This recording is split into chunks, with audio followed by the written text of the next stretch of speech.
ಬಹುಶಃ ಕಳೆದ 27 ಮಧ್ಯಾಹ್ನದ ನಂತರ ಅಥವಾ 27 ಸಾಯಂಕಾಲದ ನಂತರ ನಡೆದಂತ ಕೆರಗೋಡಿನ ಒಂದು ಪಂಚಾಯಿತಿ ಒಂದು ವ್ಯಾಪ್ತಿನಲ್ಲಿ ಈ ಧ್ವಜದ ವಿಚಾರದಲ್ಲಿ ನಡೆದಂತ ಎಲ್ಲ ವಿಚಾರ ನಿಮಗಾಗಲೇ ಗೊತ್ತಿದೆ.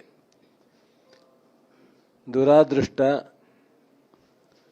ನಮ್ಮ ದೇಶ ಲಕ್ಷಾಂತರ ಜನ ಪ್ರಾಣ ತ್ಯಾಗ ಮಾಡಿ ದೇಶಾದ್ಯಂತ ಹೋರಾಟ ಮಾಡಿ ಮಹಾತ್ಮ ಗಾಂಧಿಯವರ ನೇತೃತ್ವದಲ್ಲಿ ಸ್ವತಂತ್ರವನ್ನ ತಂದುಕೊಟ್ರು. ನಂತರ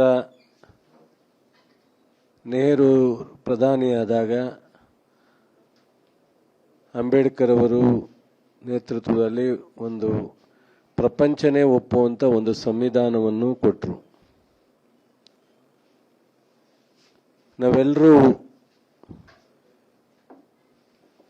ದೇಶದ ವಿಚಾರ ಬಂದಾಗ, ಸಂವಿಧಾನ ವಿಚಾರ ಬಂದಾಗ ಏನೇ ರಾಜಕಾರಣ ಮಾಡಿದ್ರು,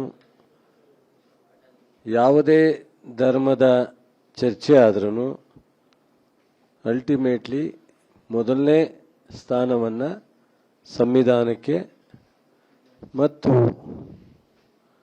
ದೇಶದ ಒಂದು ಪ್ರಜಾಪ್ರಭುತ್ವದ ಅಡಿನಲ್ಲಿ ಏನು ನಮ್ಮ ದೇಶವನ್ನು ಹಿರಿಯರು ಕಟ್ಟಿಕೊಟ್ಟಿದ್ದಾರೆ ಆ ಒಂದು ಇದಕ್ಕೆ ನಮ್ಮ ಮೊದಲನೇ ಆದ್ಯತೆಯನ್ನು ನಾವು ಇಡೀ ರಾಷ್ಟ್ರದ ಪ್ರತಿಯೊಬ್ಬ ಜನರು ಸಹ ಇವತ್ತು ನಾವು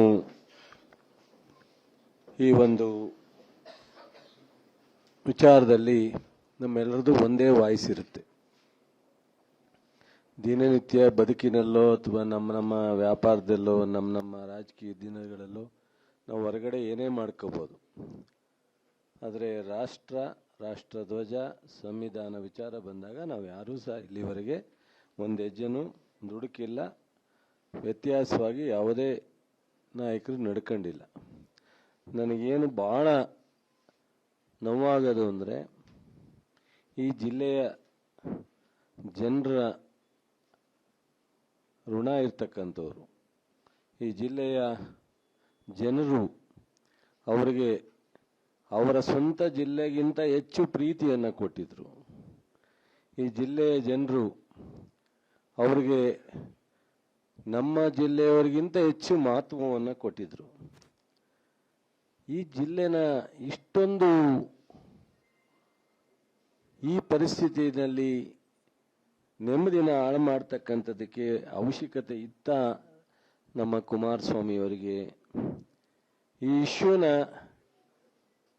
ತಗೊಂಡು ನಮ್ಮ ಜಿಲ್ಲೆಯ ಯುವಕರನ್ನ, ನಮ್ಮ ಜಿಲ್ಲೆಯ ಸಾರ್ವಜನಿಕರನ್ನ ನೆಮ್ಮದಿನ ಹಾಳು ಮಾಡ್ತಕ್ಕಂಥ ತೀರ್ಮಾನಕ್ಕೆ ಹೆಜ್ಜೆ ಇಟ್ಟಿದ್ದಾರಲ್ಲ, ನನಗೆ ಇದು ಬಹಳ ನೋವಿನ ಸಂಗತಿ.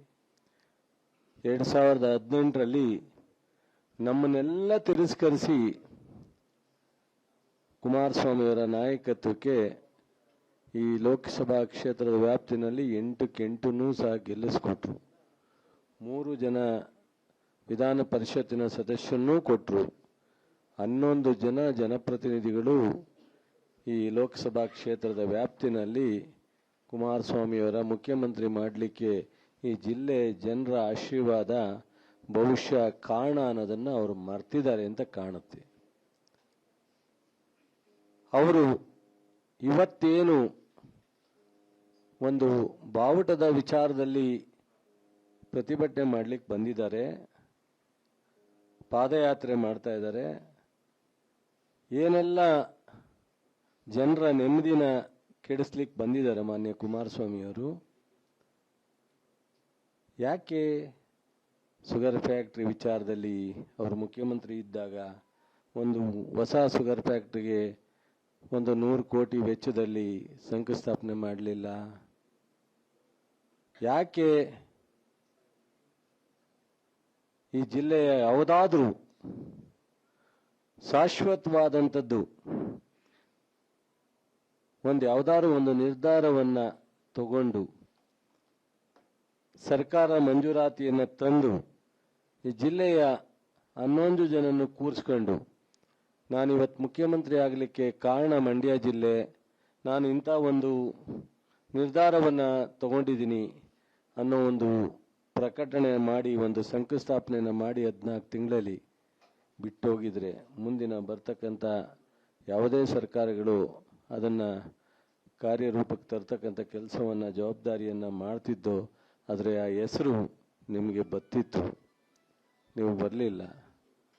ನೀವು ಮಂಡ್ಯಕ್ಕೆ ನಿಮ್ಮ ಕೊಡುಗೆ ಏನು ಅನ್ನೋದನ್ನು ಹೇಳೋದು ಬಿಟ್ಟು ಇದು ಈ ಜಿಲ್ಲೆ ಈ ರಾಷ್ಟ್ರದಲ್ಲಿ ಸ್ವತಂತ್ರಕ್ಕೆ ಹೋರಾಟ ಮಾಡಿದಂಥ ಅನೇಕರು ಅವರ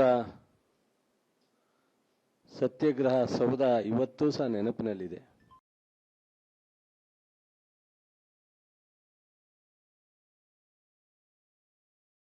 ಸ್ಟಾಕ್ ಮಾರ್ಕೆಟ್ನಲ್ಲಿ ಹಣ ಗಳಿಸಬೇಕೆ? ಭಯ ಬಿಡಿ, ಹೂಡಿಕೆ ಮಾಡಿ. ತಿಳಿಯಿರಿ ಸಣ್ಣ ಸಣ್ಣ ಟ್ರಿಕ್ಸ್. ಗೊತ್ತಿಲ್ಲದೆ ಸ್ಟಾಕ್ ಟ್ರೇಡಿಂಗ್ ನಲ್ಲಿ ದುಡ್ಡು ಕಳ್ಕೊಂಡಿದ್ದೀರಾ? ಸ್ಟಾಕ್ ಇನ್ವೆಸ್ಟ್ಮೆಂಟ್, ಸ್ಟಾಕ್ ಟ್ರೇಡಿಂಗ್ ವ್ಯತ್ಯಾಸ ಗೊತ್ತಿಲ್ವೇ? Equity, ETF, derivatives, option contract ಅರಿತು ಲಾಭ ಗಳಿಸಬೇಕೆ? ಚಿಂತೆ ಬೇಡ, 3 ದಿನದಲ್ಲಿ ಕಲಿಯಿರಿ ಸ್ಟಾಕ್ ಮಾರ್ಕೆಟ್ ಸೀಕ್ರೆಟ್ಸ್. ನುರಿತ ತಜ್ಞರಿಂದ ಪಕ್ಕಾ ಟ್ರೈನಿಂಗ್ ಪಡೆಯಿರಿ. ಸಂಪರ್ಕಿಸಿ. ಅನುಕ್ಷಣದ ಸುದ್ದಿಗಳಿಗಾಗಿ ವಿಸ್ತಾರ ನ್ಯೂಸ್ ಯೂಟ್ಯೂಬ್ ಚಾನೆಲ್ ಸಬ್ಸ್ಕ್ರೈಬ್ ಮಾಡಿ. ಹೊಸ ಸುದ್ದಿಗಳ ನೋಟಿಫಿಕೇಶನ್ಗಾಗಿ ಬೆಲ್ ಐಕಾನ್ ಕ್ಲಿಕ್ ಮಾಡಿ.